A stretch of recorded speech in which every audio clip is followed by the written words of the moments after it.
We'll find you a room. I don't know where it'll be because the religious school uses a lot of the campus. Or how about the Kent Chapel? They use it. Oh, they use They use every room. There's a lot, like 300 kids running around. Oh my gosh. So, but we'll find you a room. Okay. So, But what will I tell people? so if you're coming at 10, Yeah. if you text me at 9:30, I'll tell you where to go. Because I'll be starting Hebrew school at 9:30. By then, I need to speak with tomorrow. Can't get it on Shabbat. But by 9:30 tomorrow, you can tell me. So, Ask her about Monday night. yeah. Okay. It's very hard for us to plan things on such I short know. notice. I know. Because we have so much going on. I know. I mean, it's for everybody. When I was in Fort Myers, so, oh my God, we never have anyone. That's great. Here we have like the Prime Minister every week is here. I know. So I would appreciate it. Yeah, we'll see what we He's can do. supposed to be really amazing. They're all amazing. Jeremy, Okay, we'll see what we can do. All right. Daniel Did was. you tell the class? Did you tell Torah Study then? Yeah. Tomorrow morning? Well, I don't have his bio. Okay. Yeah. Let me. You want to do it? Well, I can. I don't know that much about him either. Oh, But, I don't know anything about it. Except what you told me, but I don't yeah. remember. Okay. So. All right. I'll do it. Okay, okay. Thank you. Very short on attendance tonight. Yeah. Very short. Spring break. We have 4 years. We drove faster. He's gonna have time to go. Oh, yeah, I saw that. I saw that.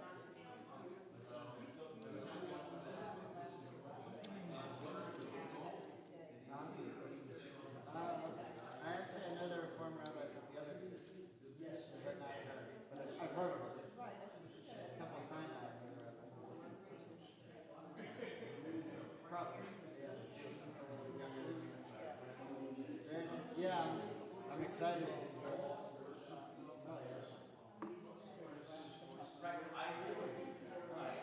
It's so exciting. Great town. Daniel was asked by Brown to speak before the Rhode Island legislature on they have a bill before it. So basically, it's the opposite of the bill that was adopted here in Florida about banning books, not to ban books.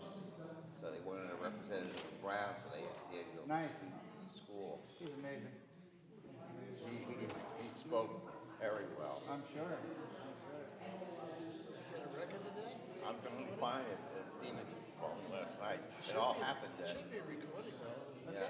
Legislature. The flying was phenomenal. What? The flying was phenomenal. Was it? Yes. You would have liked it. I'm sure. Stuck here every night. I know. Can't get away. You were just coming back from New Orleans. Last weekend, yeah. Ella won a big award there too. Where? Too late. She won an award. Yeah. It's very exciting. They made her very good. It's a good Jewish, young Jewish population at school. 40%. Yeah. Good job. Shabbos. Quick thing, just real Yeah. quick. I don't know, not here, not now, but at some point, if someone Yes. did a little tutorial on, like, for example, What? why ketchup and What? vinegar aren't kosher, because that blows my mind. Because they make cornstarch, and then why isn't cornstarch kosher? Like, No, Frank. Victor said to me, Right. how can you get it kosher from Passover ketchup? And Oh, on I said, Passover. on Passover. Because it's probably corn syrup. Well, why is it corn syrup kosher? It's not MS. No, I it's can't kidney do it. oil. But it's only for Ashkenazi. So Sephardim do it. Okay, you see, it's a complicated thing for everyday civilians. Send me an email and I'll send you the answer. Thank you. All right. Okay, here we go. V'shamru b'nei Yisrael et HaShabbat L'asod et HaShabbat V'dorotam b'ridolam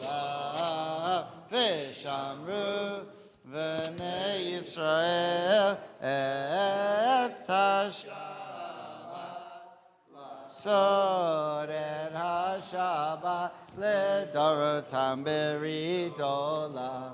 ביני ובין בני ישראל, עוד היא לעולם, עוד היא לעולם.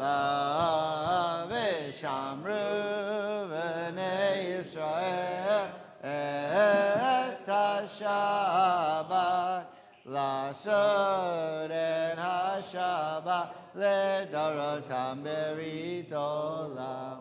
כי 6 ימים עשה אדוני את השמיים ואת הארץ, ושמרו בני ישראל את השבת, לעשות את השבת לדורותם ברית עולם.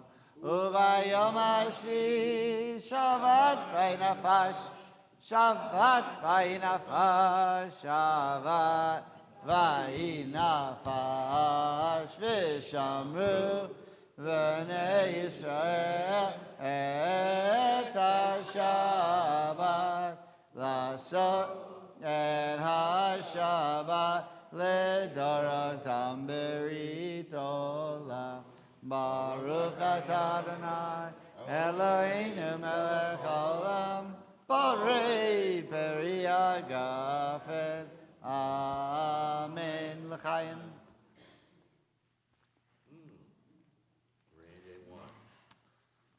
Okay, Torah study blessing.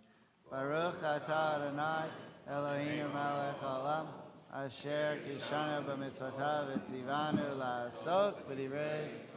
Amen. Okay,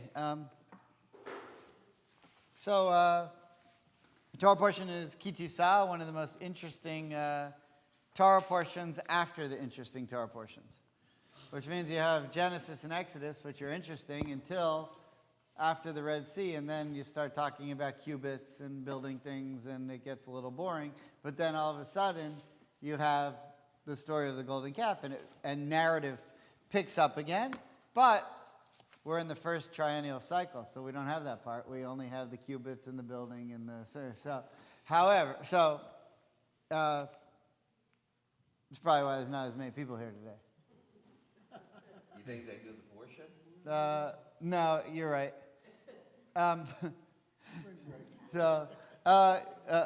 Okay. So, what are the things we know that are the main things that are built for the tabernacle? What are the components that go into the tabernacle?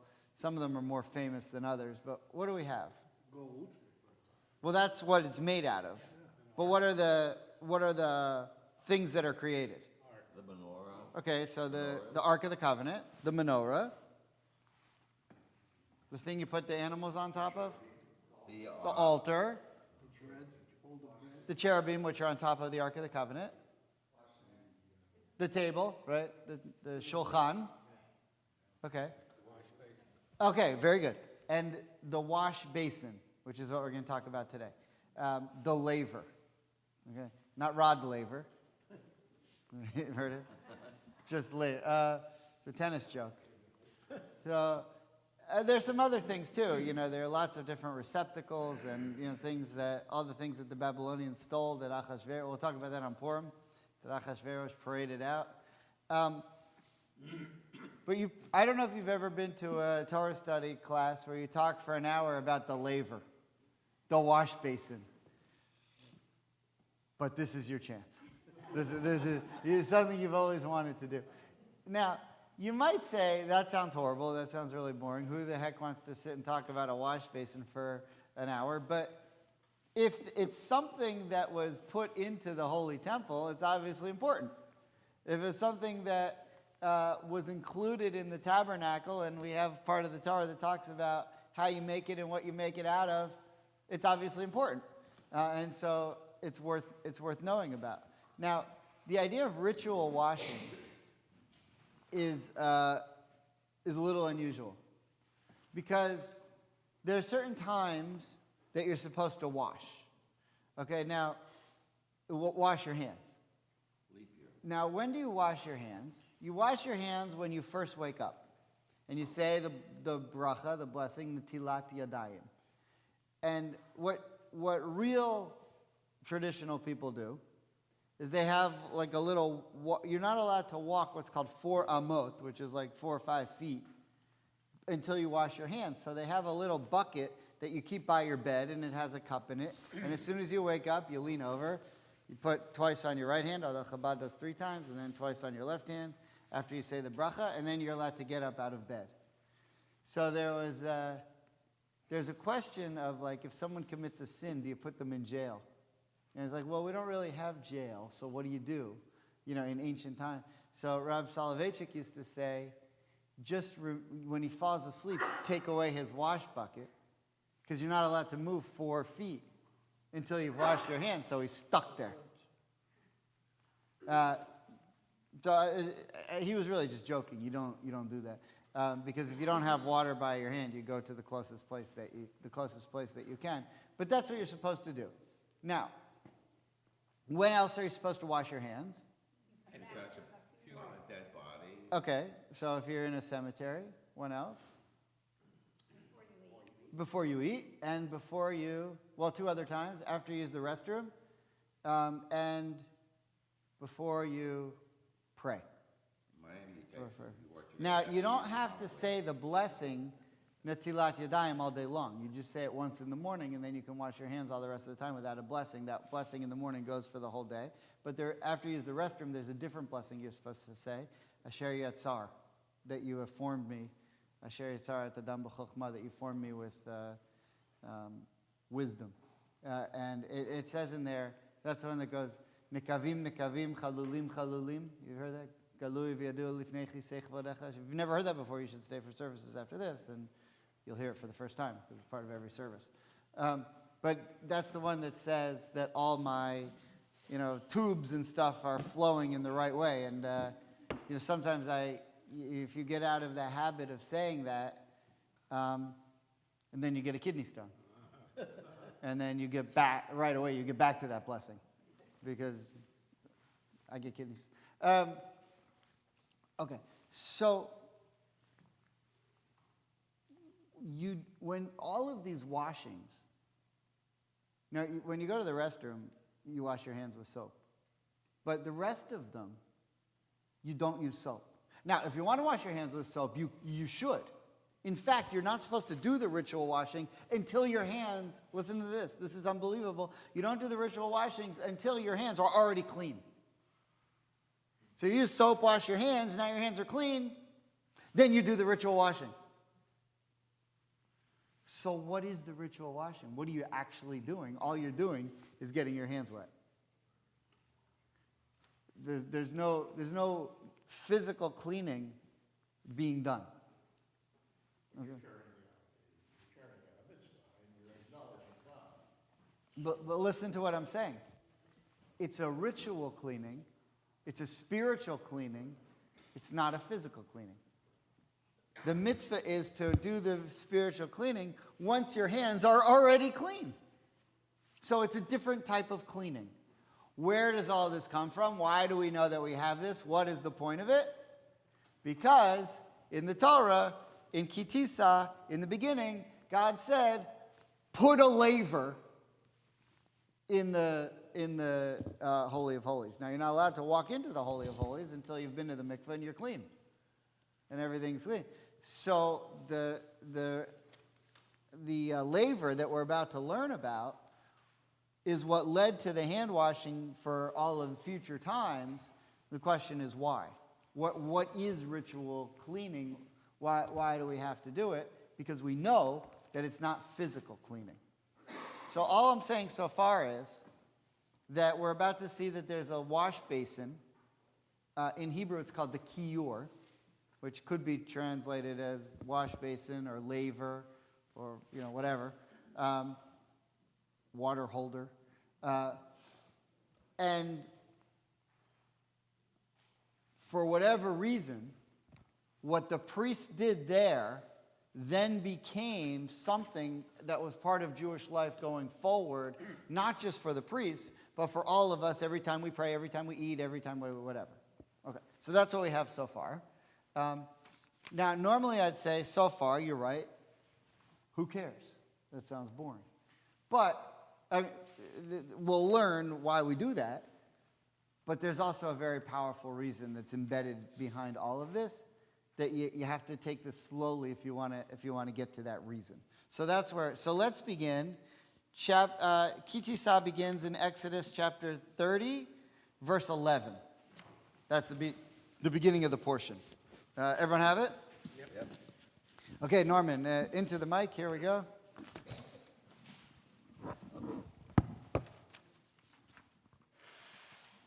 The Eternal One spoke to Moses, saying, when you take a census of the Israelite men according to their army enrollment, each shall pay the Eternal a ransom for himself on being enrolled, that no plague may come upon them through their being enrolled. This is what everyone who is entered in the record shall pay. A half shekel by the sanctuary weight, 20 gerahs to the shekel, a half shekel as an offering to the Eternal. Everyone who is entered in the records from the age of 20 years up shall give the Eternal's offering.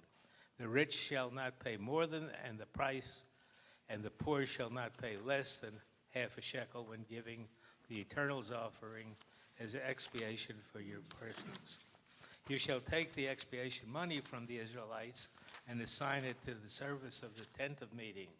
It shall serve the Israelites as a reminder before the Eternal as expiation for your persons. The Eternal One spoke to Moses, saying, make a laver of copper and a stand of copper for it, for washing, and place it between the tent of meeting and the altar. Put water in it. Okay, so now we've gotten to, there's a lot we could talk about up till the counting of the Jews and so forth, taxes and so forth. But I wanted to focus today on the kior because it's interesting. So, verse 17, God says to Moses, okay, now you're going to make this kior. The best translation of kior into English is kior. Right, because I'm not exactly sure what it is, except that it holds water. But normally everything's made out of gold. But this one isn't. This one's made out of copper. And then uvechano and its stand, bless you, nachoshet is also made out of copper. And then it tells us what it's for. L'rachsa.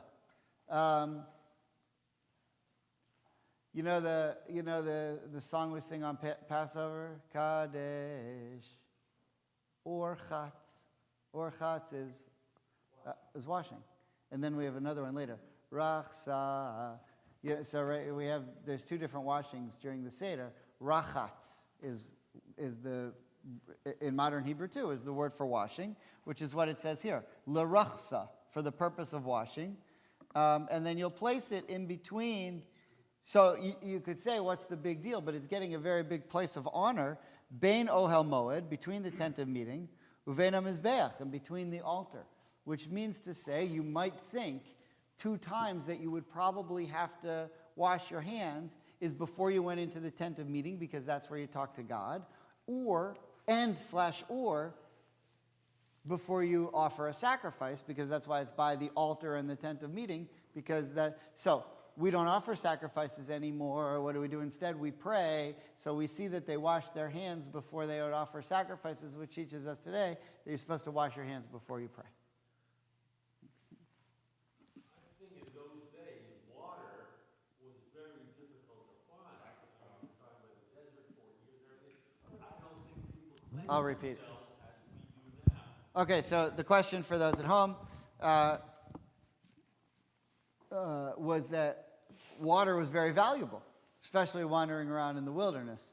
But the answer is no, it wasn't hard to find because God provided springs for them, which were the benefit because of who?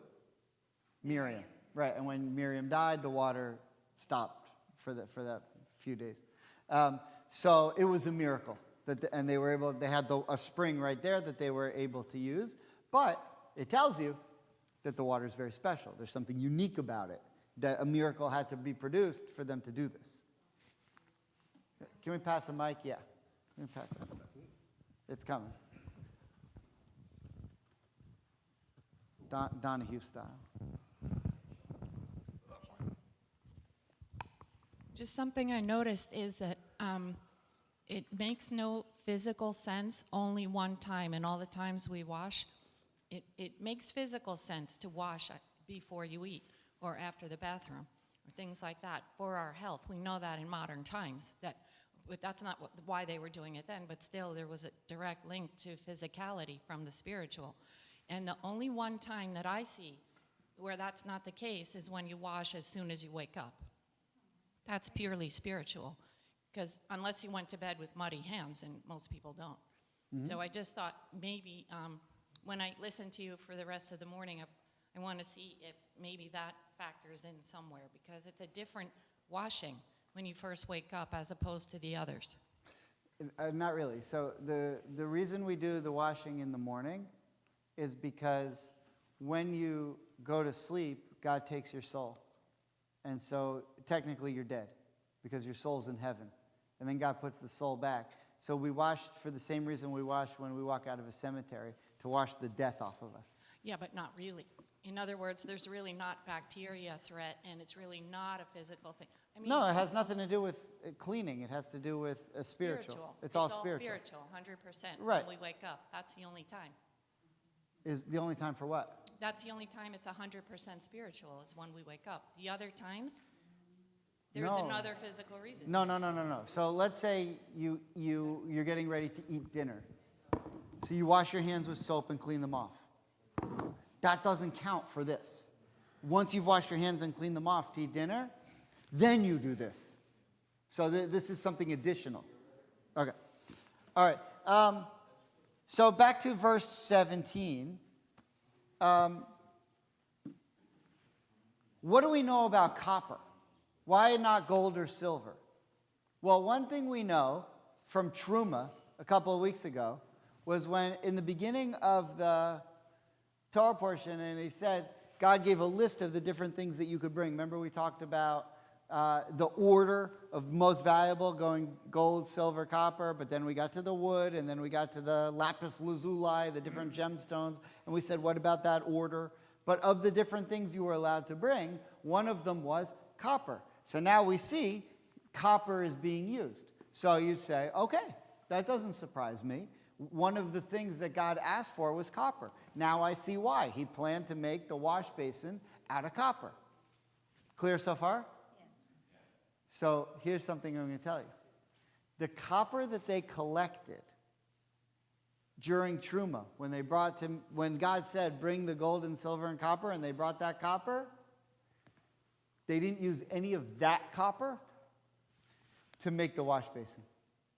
The wash basin was made out of a different type of copper. And if you can figure that out, then you can learn something very interesting. Okay, now, before we move on from this, well, if you look at verse 19, by the way, so far I'm just giving you questions. I haven't given you the answers because I still have 36 minutes. But I'm just pointing out the problems. We'll get to the solutions. But if you look at verse 19, washing, from it Aaron and his sons shall wash their hands and their feet. When they come to the tent of meeting, they shall wash with water that they not die. Or when they draw near to the altar to serve, to raise up in smoke, etc., they shall wash their hands and feet that they don't die. It shall be for them an eternal decree. And if you don't think you need to do the procedures right in order that you don't die when you walk into the tent of meeting, talk to Nadav and Avihu. Because they did die, because they did something wrong. So you have to make sure you do everything right. Which means to say that you can't stand before God in God's holy place if you're not pure. Now, we're only talking about who here? We're only talking about certain people. The Kohanim. When we say Aaron and his sons, we mean the Kohen Gadol, the high priest, which at the time was Aaron, and everyone who came after him, which is the Kohen, which are the priests. Now, the word Kohen in Hebrew means what? To serve.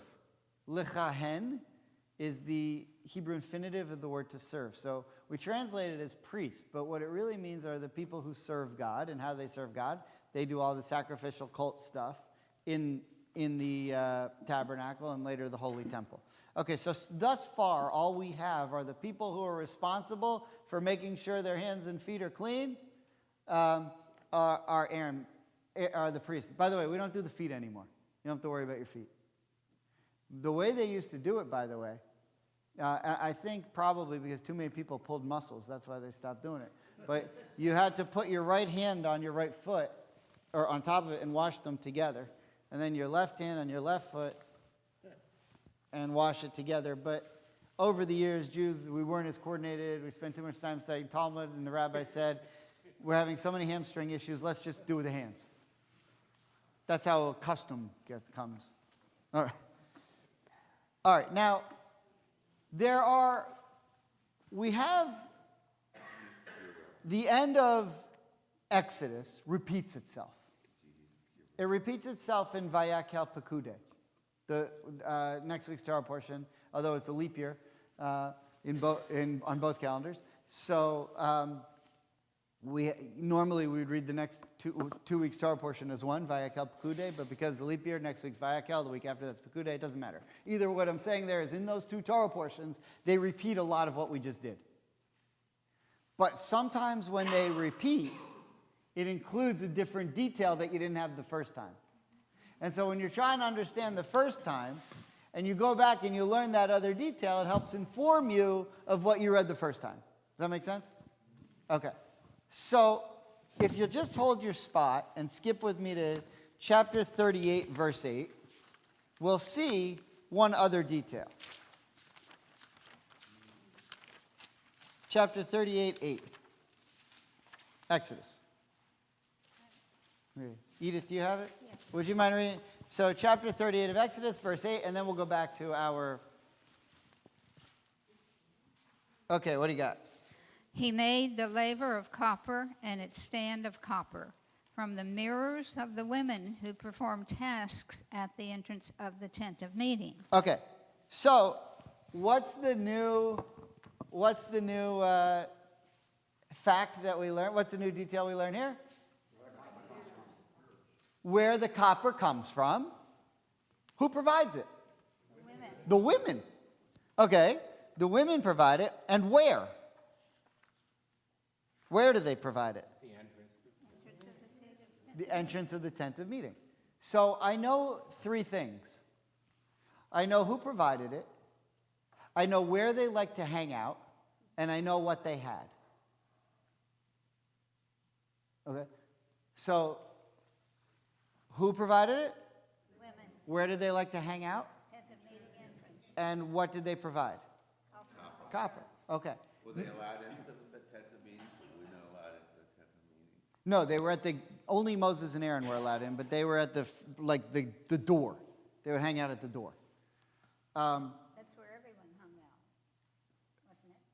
Well, that's like saying the whole congregation comes to Torah study. They also used the They should. So, you could hang out at the tent of meeting, or you could go to the pub. Or the well. But you could hang out at the well, right? But But they also used the copper for a mirror when they would. A year ahead. You read Plout?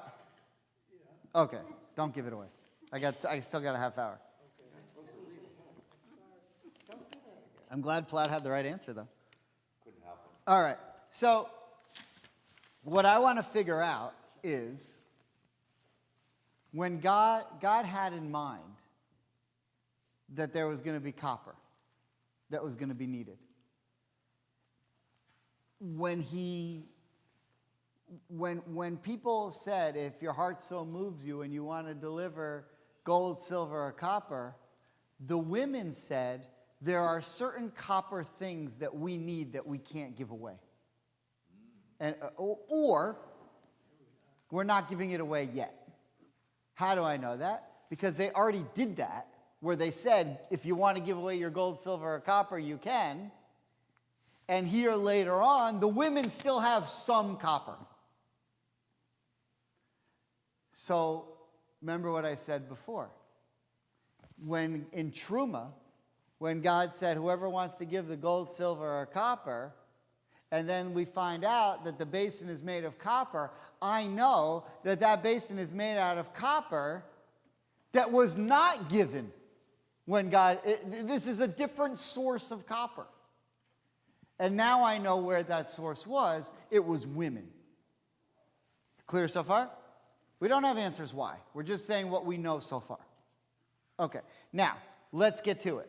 Rashi, on this verse, 38:8. Ed, would you mind reading the right?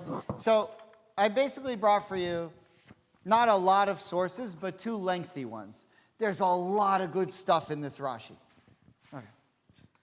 The Israelitish women possessed mirrors of copper into which they used to look when they adorned themselves. Yeah, Israelitish means Israelites. Or Israelite. I don't know why it's written that way.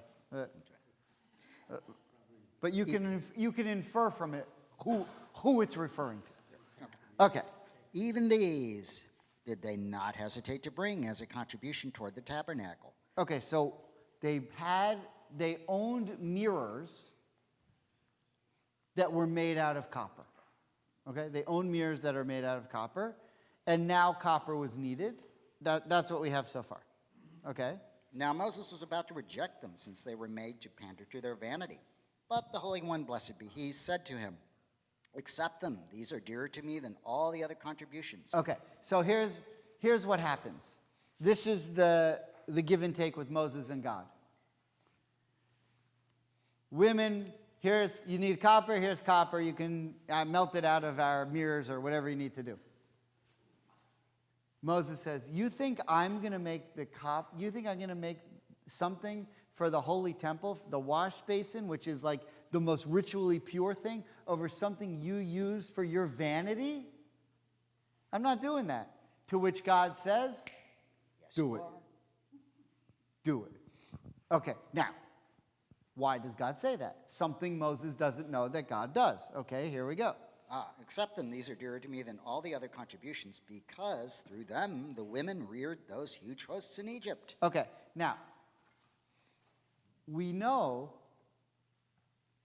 that from the time that Genesis ends to the time that Exodus begins, hundreds of years pass.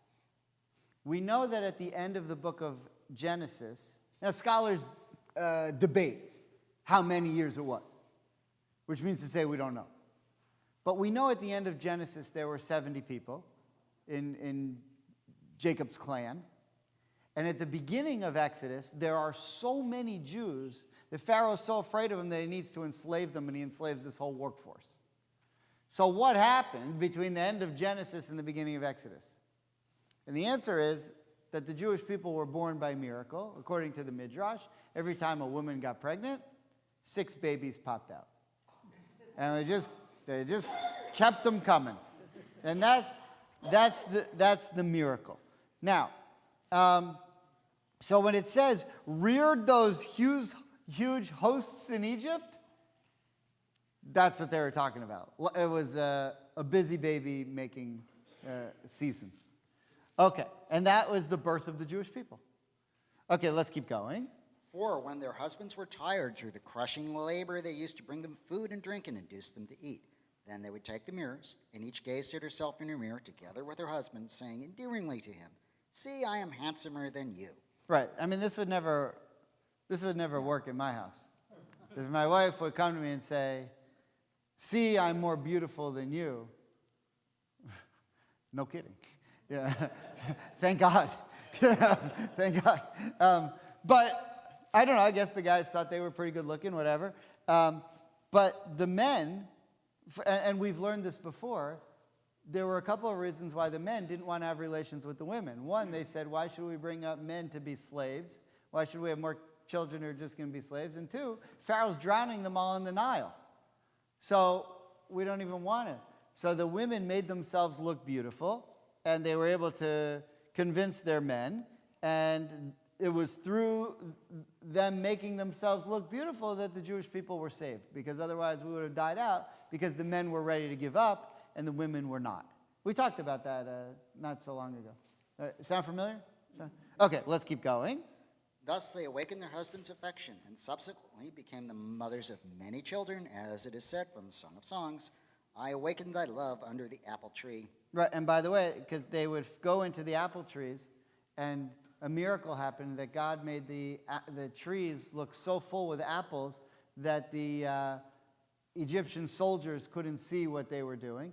And there are some Jews who have a custom of putting an apple on their Seder plate. If you're interested, this is the reason why. So there's so many customs now, you can have like all of Milam's on your Seder plate. But this was one of them. Okay. And this is what it refers to when it states the mirrors of the women who reared the host, Tzvaot. And that's from Midrash Tanchuma. And it was for this reason that the laver was made of the mirrors, because it served the purpose of promoting peace between man and wife. Okay, so by the way, this is a very funny, if you look in verse 8, so the Hebrew is, Vaya'as et hakiyor, he made the laver, nachoshet of copper, ve'et kano, and its base, nachoshet of copper, b'marot hatzvaot. I don't know how your translation translates. My translation sort of ignores the word tzvaot. Tzvaot, tzava means army, right? Sahal, tzva, tzava, Haganat Israel, right? The IDF, the F, right? The tzaddik in Hebrew, it's sava, the army. Tzvaot also means hosts, right? Kadosh, kadosh, kadosh, Hashem tzvaot, hosts. But here it's an adjective for mirrors. So these are called the mirrors of hosts. So the question is, well, what in the world is a mirror of hosts? And Rashi's telling you that what that means is these are the mirrors they used to convince the men to give birth to the hosts of Jewish children who were born in Egypt. I find it interesting. Can you use the microphone? I find it interesting that the mirror is so closely aligned with the women.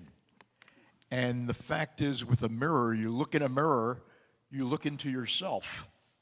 And that same attitude, that same thing isn't necessarily associated with the men.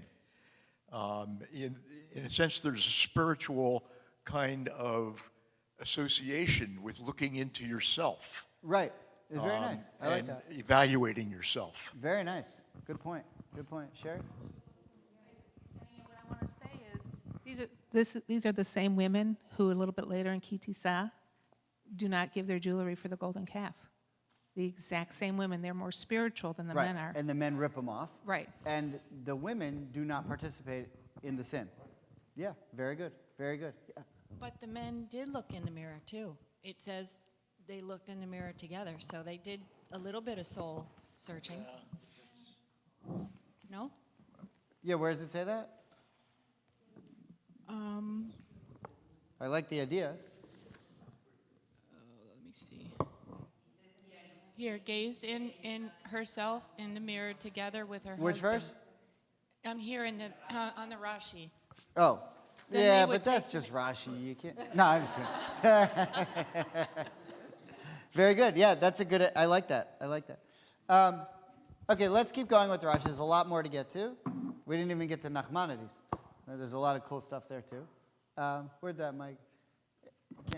Yeah, Diane, would you mind picking? Where did we leave out? If you see in the middle, almost right in the middle, where it says Midrash Tanchuma Pekude 9, and then it says, and it was for this reason. And it was for this reason that the laver was made of them, the mirrors, because it served the purpose of promoting peace between man and wife, by giving of its waters to be drunk by the women whose husband had shown himself jealous of her, and who nevertheless had associated with another, thus affording her an opportunity to prove her innocence. Okay, this has to do with the And sota. sota. I mean, this was basically what it's saying is this was the water that they used also, or where they would get some of the water that Moses mixed when they.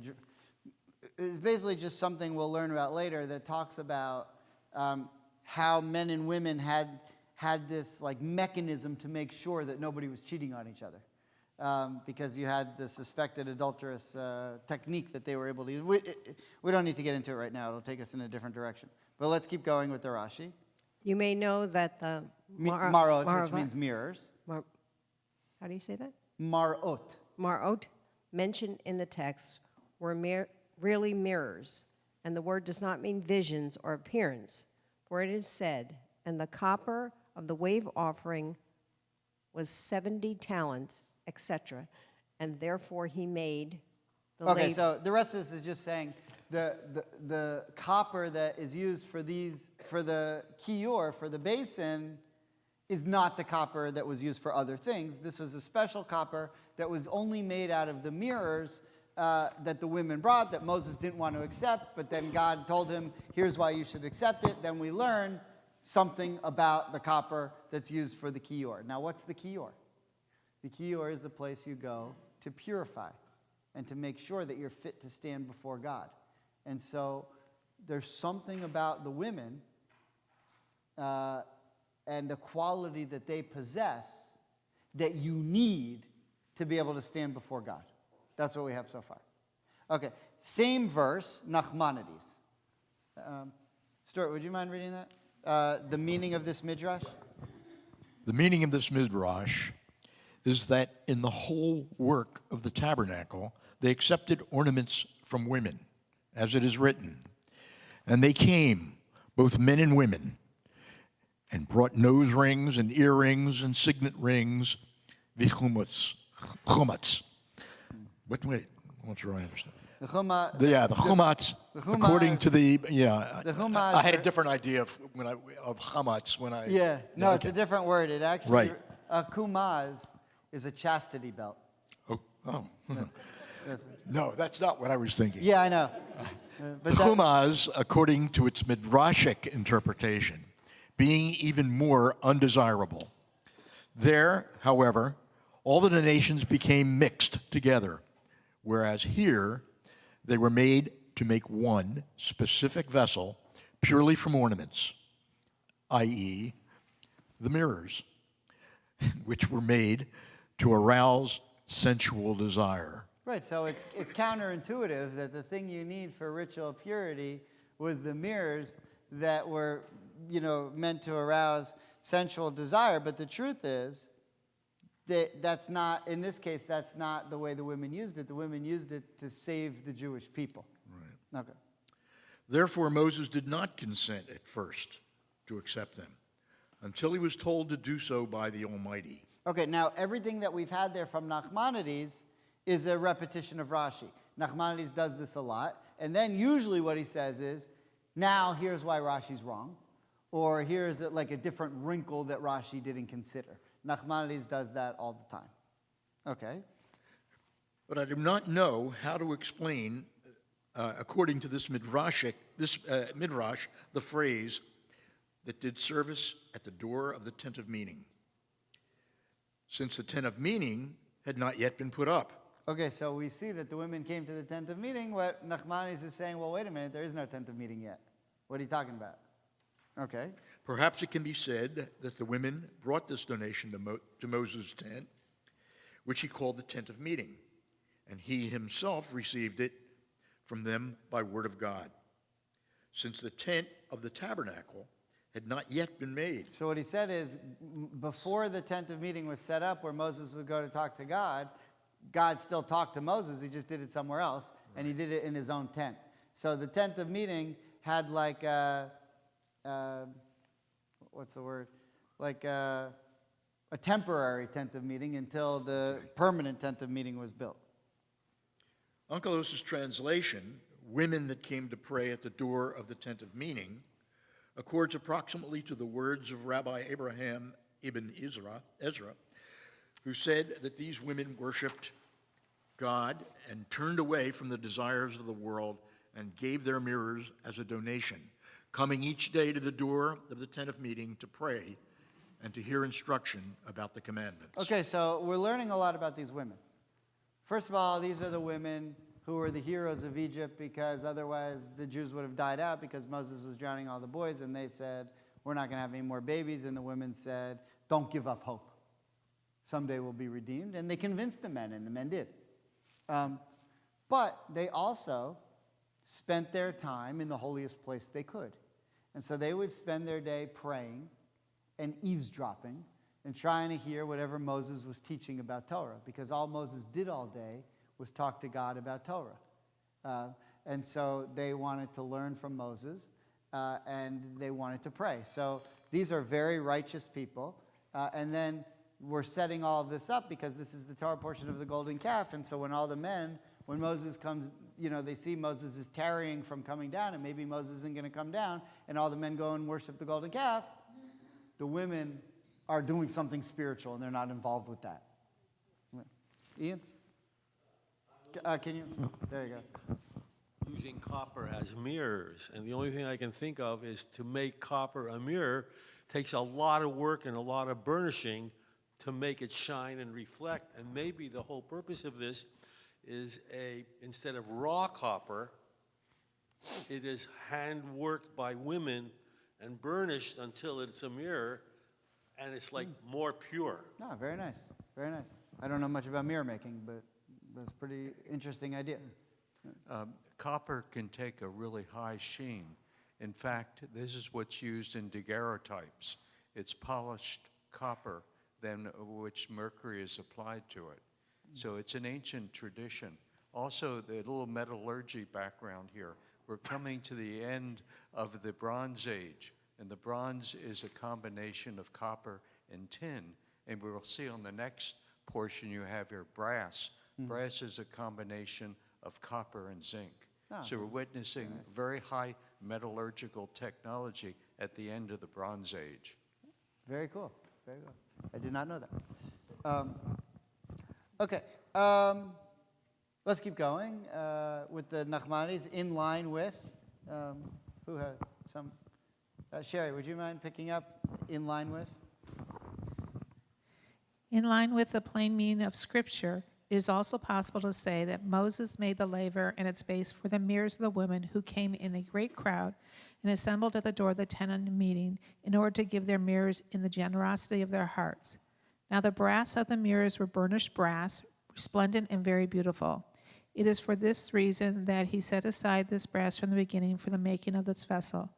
Upon seeing this, that Moses accepted it from them, the women gathered and came in many hosts, all of them wanting to give their mirrors for making of the whole laver and its base. It is also correct to explain that they had in mind, right at the start, to offer them for the laver because of its use in connection with the suspected adulteress, as explained above, and they accepted the law of the suspected adulteress upon themselves with joy and offered to give all their mirrors.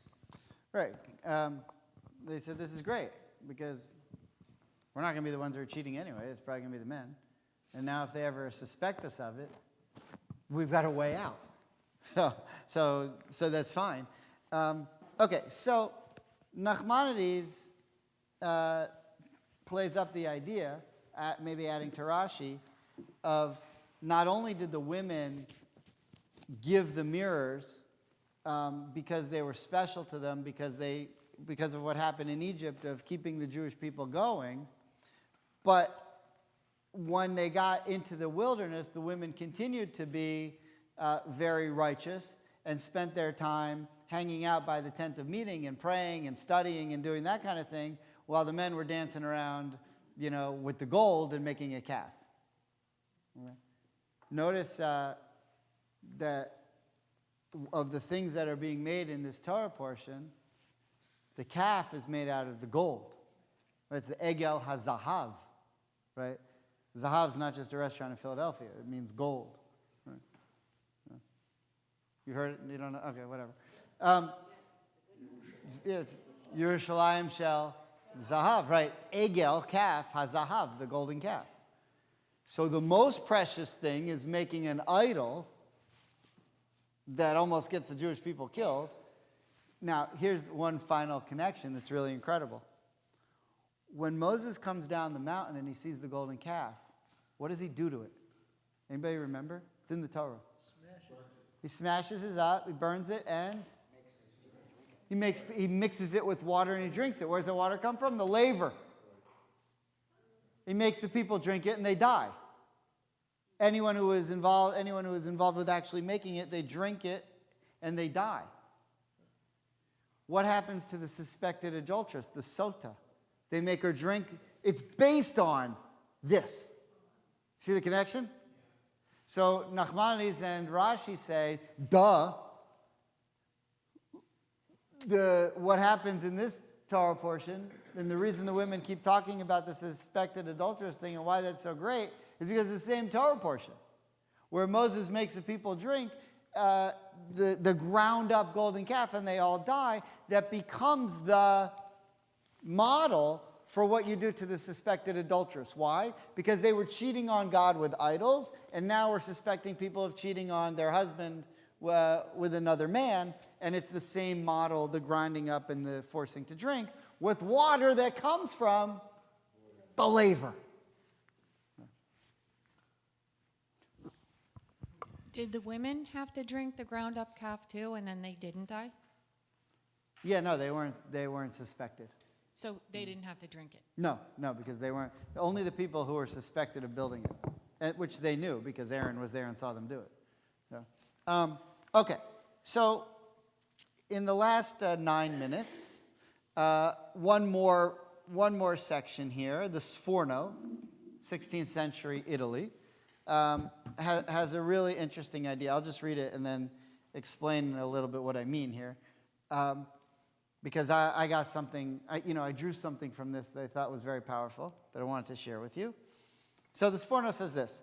This is back on, actually, if you just jump with me, 33:8. I'll just read that verse because Sforno's dealing with a different verse. He said, okay, so the verse here is, and it would be, when Moses would go out to the tent, all the people would rise, and they would stand at the entrance of the tent, and they would gaze after Moses, and he would arrive at the tent. Okay, so on that verse, the Sforno says this. Approaching this holy domain, meaning the tent of meeting, was intended to show that they, the women, wanted to hear the words of the living God. This was an acceptable practice is already documented in 33:7. Anyone who wanted to seek the Lord would go out to the tent of meeting. So it was known that if you were interested in getting close to God, you were welcome to go stand by the tent of meeting. And I see this sometimes if I'm in a meeting in my office and the door's closed and then I open it. There'll be like people gathered, trying to listen. That's never happened, but it might happen. So, all right, the woman who... The women who had donated these mirrors indicated that they had, listen to this, they had indicated that they had overcome their sense of vanity. They considered jewelry and the need for it a human weakness. Moreover, they knew that the time when these mirrors had been of constructive use was past. That's who the women are. It's that spirit. It's that spirit that's used to create the laver. Okay. So in a second, I'd like to ask you, so what then is the point of washing? What are you supposed to get to? But before we answer that question, so let me say that again. It's that spirit of the women that they had to, as Sforno says, overcome their sense of vanity. Recognize that the time of using these mirrors, they don't need them anymore. They served their purpose. The Jews have now survived. We overcame that obstacle. That's the material, that's the substance that makes up the laver. The purpose of the laver is which to make yourselves pure before you stand for God. So now we know, I think, a little bit what it means to be pure. It means to be like how these women were. So I want to tell you 2 stories to conclude. The first story is, there was a shtetl, and there was a Polish nobleman who would go and visit, his peasant subjects. And he would go every once in a while to see the shtetl. So he went to this one shtetl. And he comes in this stagecoach, and is dripping with diamonds. And no one in the shtetl had really ever seen anything like this before. They didn't get a lot of diamond dripping stagecoaches in the shtetl. 1700s, whatever. And he steps out, and he's got these crazy, colorful clothes with all kinds of diamonds and jewelry and a big hat. And in the shtetl, they wear rags, and they're filthy and dirty. And this little boy comes up to his father, and as everybody's watching this nobleman come out of this ridiculous, beautiful, but just crazy, opulent stagecoach, and the boy says to his father, "What is that?" And the father says to the boy, "That's what happens to you if you stop studying Torah." I've always loved that story. One other story that I heard recently. I was watching a documentary on the relationship between Martin Luther King and Harry Belafonte. I don't know if any of you caught it. It was on CNN or something. And I don't know if it was like the week that Martin Luther King died, but it was towards the very end of his life. And he was with Harry Belafonte. And apparently, they spent a lot of time together. Apparently, Martin Luther King had a tic, some sort of facial tic that Belafonte knew about. And Belafonte said to him, "Your tic, it's gone." And he said, "The things that were bothering me don't bother me anymore. And because of that, I don't have that tic anymore." So what was it? Look what Martin Luther King said at the end. I put the quote. "To be truly free, you have to overcome the love of wealth and the fear of death." So forget about the fear of death for a moment. But overcoming the love of wealth, the women giving their copper to make the kior, the men using their gold to make an idol to bow down to, the men getting ready to dance around an idol while the women are hanging out at the tent of meeting, shows us what the women teach us here about why the kior had to be made out of copper. And what does it mean all these times during the day, when you wake up, when you go to bed, when you eat, when you pray, when you use the restroom, all these times, all day long that we're washing our hands, what are we really reminding ourselves of? To humble ourselves before God and to recognize what's truly important. And so what happened was, the rabbis were afraid that this would get lost when the second temple was destroyed. And they were worried that if this concept got lost when the second temple was destroyed, then when the third temple was rebuilt, we would forget when we entered the third temple to enter the third temple in a sense of humility. And so the rabbis made a rule when the second temple was destroyed that no longer do just the priests have to wash their hands, but all Jews have to wash their hands at all of these times during the day so that we can all remember to stay humble before God. And that's actually what it says on the top of the ark in the beam in the sanctuary, Da lifnei ata omed, that every time you wash your hands, you're supposed to remember before you whom you stand. And if the priests would have forgotten before whom they stand when they walked into the tent of meeting or offered a sacrifice on top of the altar, then they would die. So how much more so when there's really nothing riding on it? We're not going to die if we don't wash our hands. But that we should remember as we go through our day that it's not the jewelry that we wear, it's not how we appear in the mirror that makes us humble. It's our willingness to stand before God and learn the words of God and then try to live out the Torah that allows us the privilege of standing before God. The women in this Torah portion had it, the men didn't. That's why the women made the kior, which comes in, and that's why the kior has to come in the Torah portion of the golden calf. Okay, Shabbat Shalom.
That's the one.